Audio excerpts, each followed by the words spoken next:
왜 그렇게까지 하셨어요? 그 개 치료비가 얼마라고 소송까지는 좀 심하지 않나요? 사람들이 제게 던진 말들입니다. 그럴 때마다 저는 이렇게 대답했어요. 아니요. 그 애는 제 전부였어요.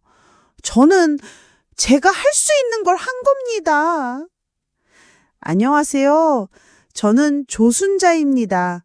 올해 69살이에요. 전남 여수에서 혼자 살고 있습니다. 오늘 제 이야기를 하나 들려드리려 해요.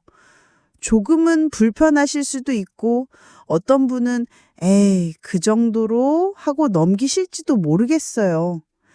하지만 저는 이 이야기를 끝까지 해보려 합니다.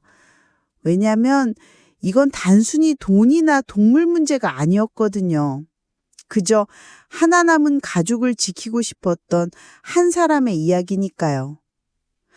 남편은 15년 전 가을에 세상을 떠났어요. 간암이었습니다. 6개월간 투병 생활을 하면서 순자야, 미안하다, 혼자 두고 가서 라는 말을 자꾸 했어요. 저는 그때마다 괜찮다, 나도 곧 갈 거야 라고 했는데 15년이 지나도록 저는 여전히 여기 있네요. 자식 둘은 서울로 출가했어요. 큰딸은 일산에, 작은 아들은 강남에 살아요. 1년에 설날, 추석 때나 한 번씩 전화가 와요. 엄마, 건강하시죠? 조심히 지내세요. 그 정도예요. 그들을 원망하지는 않아요. 다들 바쁘게 살고 있으니까요. 하지만 가끔은, 정말 가끔은 목소리가 듣고 싶을 때가 있어요. 그렇게 혼자 지내던 2022년 봄이었어요. 아파트 뒤편 공터에서 길고양이들에게 밥을 주고 있었는데 작은 강아지 한 마리가 멀찍이서 저를 쳐다보고 있더라고요. 갈색 털에 까만 눈. 그런데 털이 너무 더러웠어요. 뼈가 다 보일 정도로 말랐고 눈 주변에는 눈물 자국이 누렇게 말라붙어 있었어요. 처음에는 그냥 지나쳤어요. 길고양이들도 돌보기 힘든데 강아지까지? 그런 생각이었거든요. 그런데 그 다음날도 그 자리에 앉아서 저를 기다리고 있는 거예요. 비가 와도 바람이 불어도 그 자리에서 꼼짝하지 않고요. 일주일째 되던 날 저는 결국 주머니에서 비스킷 하나를 꺼내서 던져줬어요. 그 아이는 그걸 받아먹고는 처음으로 꼬리를 흔들었어요. 그것도 아주 조심스럽게 제가 화낼까봐 걱정하는 것처럼요. 그 순간 알았어요. 아, 이 아이도 혼자구나. 한 달쯤 지나서 저는 그 아이에게 이름을 지어줬어요. 콩이라고요. 작고 까만 눈이 마치 까만 콩알 같아서였어요. 콩이를 처음 우리 집으로 데려온 날을 잊지를 수가 없어요. 샤워를 시켜주는데 물을 무서워해서 덜덜 떨더라고요. 그래도 순순히 있었어요. 마치 이제는 괜찮다 하는 걸 아는 것처럼요. 수의사한테 데려가서 검진을 받아보니 나이가 7살 정도 된 중형견이더라고요. 이미 할머니 강아지였던 거죠. 원래 주인이 있었을 텐데 버려진 것 같아요. 사회화가 잘 되어 있어서 사람을 좋아할 거예요. 그날부터 제 하루가 완전히 달라졌어요. 아침 6시에 일어나서 콩이밥을 주고 7시에 산책을 나가고 오후 2시에 또 산책, 저녁 6시에 밥, 밤 9시에 마지막 산책. 15년 동안 시간 가는 걸 모르고 살았는데 콩이가 온 후로는 시계를 보며 살게 됐어요. 그런데 그게 싫지 않았어요. 오히려 시간에 리듬이 생겼다고 하는가. 그래서 좋았거든요. 마트에 가면 제 것보다 콩이 간식을 먼저 골랐어요. 이 게사료가 좋대요. 관절에 좋은 영양제 있나요? 이런 대화를 전문가 하는 제 모습이 신기했어요. 병원에 갈 때도 콩이 걱정을 했어요. 내가 아프면 콩이는 어떡하지? 그런 생각 때문에 건강검진도 더 꼼꼼히 받게 되고요. 콩이는 제가 슬플 때를 알았어요. 남편 기일에 혼자 술을 마시며 울고 있으면 조용히 제 옆에 와서 머리를 제 무릎에 올려놓았어요. 아무 말은 안 했지만 그 따뜻함이 참 고마웠어요. 겨울에는 함께 이불을 덮고 잤어요. 콩이가 제 발치에서 동그랗게 말려서 자는 모습을 보면서 이제 정말 혼자가 아니구나 생각했어요. 그렇게 1년하고 3개월을 함께 살았습니다. 2023년 9월 15일 금요일. 날씨가 참 좋았던 날이에요. 가을바람이 시원하게 불어서 콩이도 평소보다 신나 보였어요. 오전 10시쯤 평소처럼 아파트 뒤편 공터로 산책을 나갔어요. 저는 항상 콩이 목줄을 짧게 조절해서 제 바로 옆에 붙여서 다녔어요. 콩이가 워낙 얌전해서 문제가 된 적이 한 번도 없었거든요. 그런데 그날 502호에 사시는 박씨 댁의 개가 갑자기 펜스를 뚫고 나왔어요. 진돗개 믹스인데 덩치가 콩이보다 훨씬 컸어요. 그 개가 콩이를 보자마자 달려들었어요. 정말 0.5초도 안 되는 순간이었어요. 안 돼! 제가 소리를 지르며 콩이를 끌어당겼지만 그 개는 이미 콩이의 옆구리를 물고 있었어요. 콩이가 비명을 질렀어요. 그 소리 지금도 가끔 꿈에서 들려요. 저는 필사적으로 그 개를 밀어내려고 했어요. 두 손으로 밀고 발로 차고 소리를 지르고 그 과정에서 제 손목과 팔이 긁혔어요. 결국 그 개 주인이 뛰어나와서 개를 떼어냈지만 콩이는 이미 피를 흘리며 바닥에 쓰러져 있었어요. 그때 느꼈던 절망감을 어떻게 표현해야 할까요? 제 품에 안긴 콩이가 가쁘게 숨을 쉬는 걸 보면서 내가 지켜주지 못했구나 하는 자책감이 몰려왔어요. 동물병원까지 택시를 타고 갔어요. 기사님이 괜찮을 거예요 라고 위로해 주셨지만 저는 계속 울었어요. 콩이를 꼭 안고서. 수의사 선생님이 말했어요.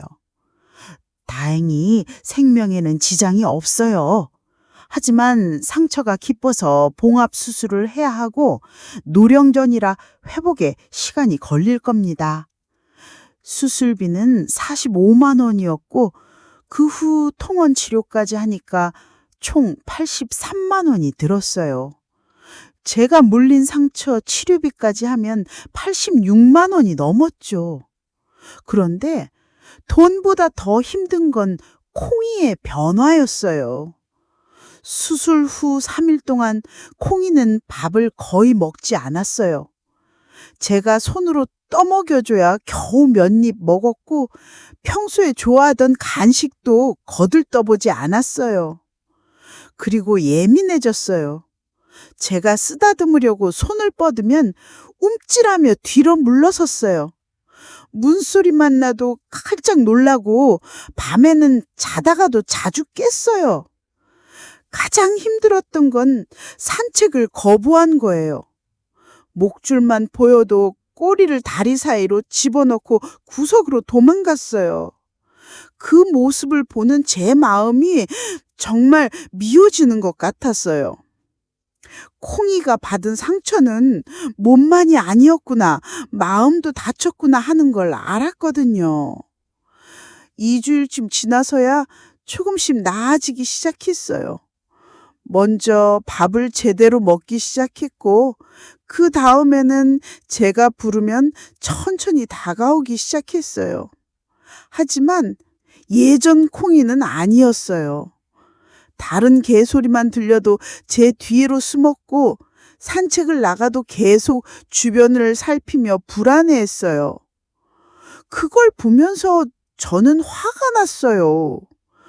콩이가 받은 상처를, 그 아이가 느낀 공포를 아무도 제대로 알아주지 않는다는 게 화가 났어요.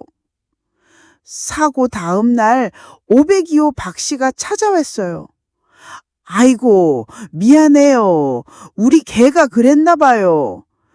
저는 치료비 영수증을 보여주며 말했어요. 콩이가 많이 다쳤어요. 치료비가 83만 원 나왔고 아직도 많이 놀라서. 그런데 그분이 하신 말씀이 에이, 강아지가 그럴 수도 있죠. 서로 물기도 하고 그냥 일어난 일이잖아요. 83만 원? 그건 좀 과한 것 같은데요? 그냥 일어난 일이라고요? 저는 그 말을 듣는 순간 정말 화가 났어요. 아니요, 화를 넘어서 서러웠어요. 콩이는 먼저 공격하지 않았어요. 그냥 제 옆에서 걷고 있었을 뿐이에요. 그래도 개가 개를 무는 게 뭐 대수라고. 사람이 다친 것도 아니고. 그 순간 깨달았어요. 이 사람에게 콩이는 그냥 개일 뿐이구나. 제게는 가족이지만 다른 사람에게는 그냥 동물일 뿐이구나 하는 걸 알았거든요. 그날 밤 잠을 못 이뤘어요. 콩이를 안고 있으면서 생각했어요. 내가 포기하면 콩이는 정말 아무것도 아닌 존재가 되는 거구나. 다음 날 아침 저는 법률구조공단에 전화를 걸었어요. 반려동물 관련 소송 상담 받을 수 있나요?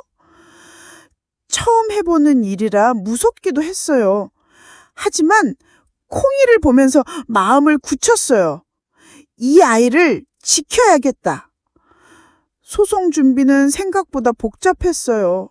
진단서, 치료비 영수증, 사고 당시 상황을 정리한 서류. 변호사님이 말씀하시길 반려동물 소송은 쉽지 않아요. 하지만 할머니 상황을 보면 승산이 있을 것 같아요. 법정에 처음 가는 날 정말 떨렸어요.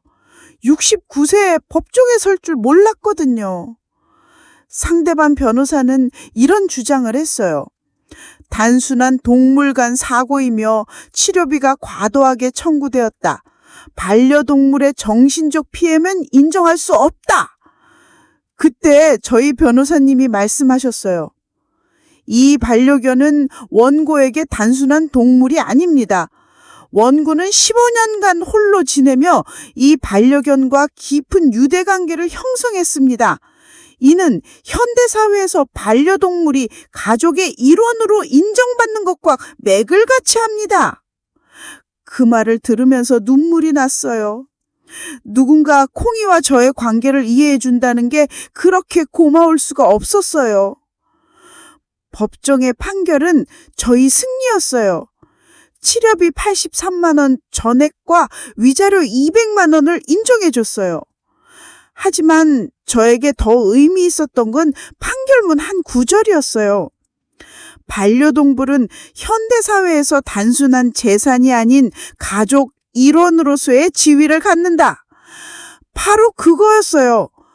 콩이가 재산이 아닌 가족으로 인정받은 순간이었어요. 이제 콩이는 많이 나아졌어요. 산책도 다시 나가고 예전처럼 활발하진 않지만 제 곁에서 편안해해요. 가끔 아파트 사람들이 물어봐요. 그 소송 정말 하셨어요? 이기셨어요? 그럴 때마다 저는 이렇게 대답해요. 네, 했어요. 하지만 저는 돈을 받기 위해서가 아니라 존중을 받기 위해서였어요. 혹시 지금 이 영상을 보시는 분들 중에도 혼자 사시면서 반려동물과 함께 지내시는 분이 계신가요? 그 아이에게 하루 종일 말을 걸고 속마음을 털어놓으신 적이 있으신가요? 그럼 아실 거예요. 그 존재가 단순한 동물이 아니라 얼마나 소중한 가족인지를요.